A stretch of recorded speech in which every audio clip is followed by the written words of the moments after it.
புதுக்கோட்டை திருக்கோக்கர்ணம் நேரு வீதியில் அருள்பாலித்து வரும் அருள்மிகு ஸ்ரீ பத்திரகாளி அம்மன் ஆலய சித்ரா பௌர்ணமியை முன்னிட்டு யாகசாலை பூஜைகள் நடைபெற்று 16 வகையான அபிஷேகங்கள் மிக விமர்சையாக நடைபெற்றது.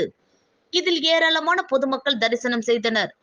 புதுக்கோட்டை திருக்கோக்கர்ணம் நேரு வீதி கம்மாளர் தெருவில் எழுந்தருளி அருள்பாலித்து வரும் ஸ்ரீ பத்திரகாளி அம்மனுக்கு இன்று சித்ரா பௌர்ணமியை முன்னிட்டு உலக நன்மைக்காகவும் மழை வர வேண்டியும் வேத மந்திரங்கள் முழங்க யாகசாலை பூஜைகள் நடைபெற்றது.